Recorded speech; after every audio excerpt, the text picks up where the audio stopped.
Hi, welcome to Todd's Tips. I'm Todd Barsness of Full-Time Voiceover Talent, and Todd's Tips is a feature of VO Marketing Pro. Now, if you'd like more information about VO Marketing Pro or anything else related to voiceover, just visit our Facebook page, website, or contact us via email. The links are located here. This is what we do. We do Todd's Tips. Here. Right here, that's Todd. He does his tips. I listen, try to employ some of them. You can do the same thing. Yeah, that's all I'm asking you to do is just take a moment to listen to what I have to say, think about it.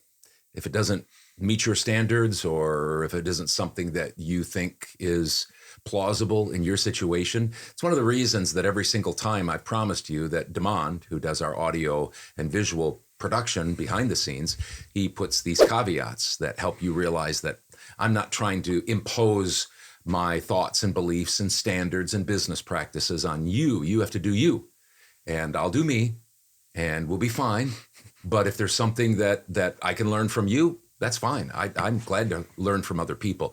If there's something that I'm giving you that you say that's valuable, or it's something to think about, or, well, I thought about it, I stopped, I didn't get emotional about it, but, I'm not going to do it, or I am going to do it, whatever.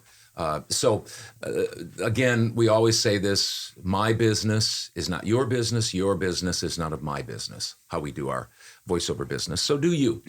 But last week we talked about that I don't use the GVAA rate guide. It's not that I'm against it, per se. I didn't know it existed until probably 2019. Because I just was running my business the way I thought was best, and it was growing, and so I didn't think I needed that kind of help. Today I want to just revisit it, and I might do it again next week. It's not to stir up controversy. Like I said, I didn't even know about the GVAA, so I'm not anti-GVAA. I'm more anti-people that say the GVAA is the only way to go. So here's mine for today.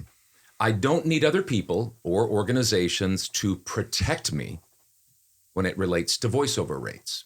I don't need that. Maybe you think you do need it and you want to be part of a group. And the GVAA or whatever rate guide is something that helps you out, helps kind of protects you, hedges you in. Gives you confidence. I don't need that. I've been watching a lot of VO coaches and VO organizations talk about voiceover rates. It's kind of intriguing to me. And a lot of them, here's their basic message. Now, it might be said a little bit differently than this, but they do use a lot of these words. Here's what they say. VO talents need to charge fair market rates.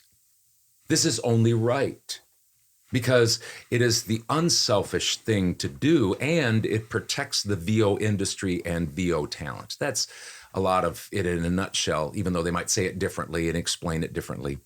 And it seems to me that this prevailing thought is pretty much accepted by a lot of people in the voiceover industry. I never accepted it because I didn't know it. And now when I think about it, I still think, I'm not sure. And if you don't accept this, you're selfish and you don't care about the VO industry or other VO talent. So let's break this down for just a moment. Fair market rates. When they say fair market rates, who determines fair market rates? Is it GVAA? Are they the gold standard? Is it Gravy for the Brain over in the UK? Is it SAG-AFTRA, the union? Who determines fair market rates? Because they all have different rates as well. Their rates are arbitrary. We have to all admit it. Why?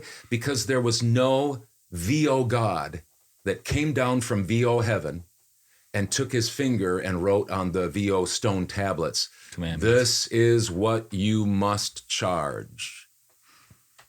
And another thing, just a practical thing, all of these people that talk this way, I've never received a check from these people to pay my bills. And almost always, these same people have something to sell me. They want to sell me something about their course or how they do business or their marketing strategies or their demos or whatever. And so we can leave that for another time. What about selfish? Hudson, I'm always skeptical, and this isn't just VO, but I'm always skeptical whether it's Democrats saying this about Republicans, or Republicans saying this about progressives or Democrats, or people in industry saying this about, unions, and unions saying this about non-unions. When somebody says that you're selfish, I'm always a little skeptical of people who label other people selfish, all the while they tell them what to do and are happy to sell products, training, demos, conferences, etc. They say to you, you're selfish, but then they turn around and it looks like it's kind of self-centered, or at least they think that, no, this is going to help you. Not only charge these rates, but also I'll help you become somebody that can get these rates. So the only way you can make it is by using my stuff. Correct. Yeah. Huh. Yeah. To me, that sounds self-serving. I'm not questioning people's motives. I don't know people, most people. I'm just saying when somebody says that, my ears perk up and I go, I've lived long enough to see people calling each other selfish, and usually it's a projection. Anyway, how about this one? Break this down. Protects the VO industry and talent. Personally, I don't need someone I don't know or know what their motives are to protect me. I'm doing just fine. Tell me what you make in VO alone, and I might just give you my ear. If somebody makes good money and is continuing to grow their business VO alone, I want to know how they're doing it. That's interesting to me. Maybe they're doing it differently and I can learn something from them. I certainly have a lot to learn.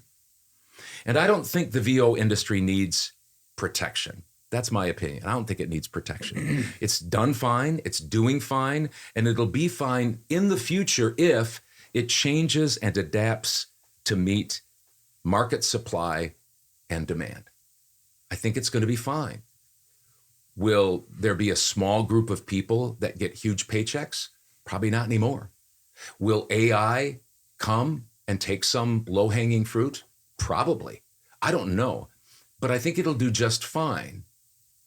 If it doesn't do just fine, I don't know what to do about that. It's like the same argument of, you want to drive a horse and buggy, or do you want to drive, if something comes along, you want to drive a car? If something comes along that's better, well, technology is going to win out. Something better is going to win out. You can cry all you want about the horse and buggy and say, we need to go back to that. We like the old days. But if technology comes and supplants that, what are you going to do? You're going to have to change and adapt as market supply and demand changes. So anyway, that's kind of a little bit of a philosophical thing too. But bottom line is, again, not against standard rates. I have my own standard rates. I have since day one, basically. They have changed, I'll be honest, because I wasn't confident when I first was out there. I just didn't charge as much. Now I stand my ground more. I probably am right around the GVAA rates, but a lot of times... But you're willing to be flexible. I charge less because... You don't open up your mic, not for something. Right. If you're not busy, yep, I'll take it. And that's what I've had to learn to do. Now I'm not where you're at, but that's what I learned to do too. And again, some of it is because I'm not stuck on this project has to be this much. I'm more on how much am I going to be able to make in a day. And some people say, I don't want to work that hard. I don't want to do 10 projects in a day. And that's fine. Just fine. Do your business the way you want to do your business. But again, don't let people tell you what to do. You do you. Have a good business plan that works, and then work that plan. And that is also your rates. Well, thank you for that. Yep. Thanks a lot for joining me for Todd's Tips. And if you'd like more information about VO Marketing Pro or anything else related to VO, the links are listed here.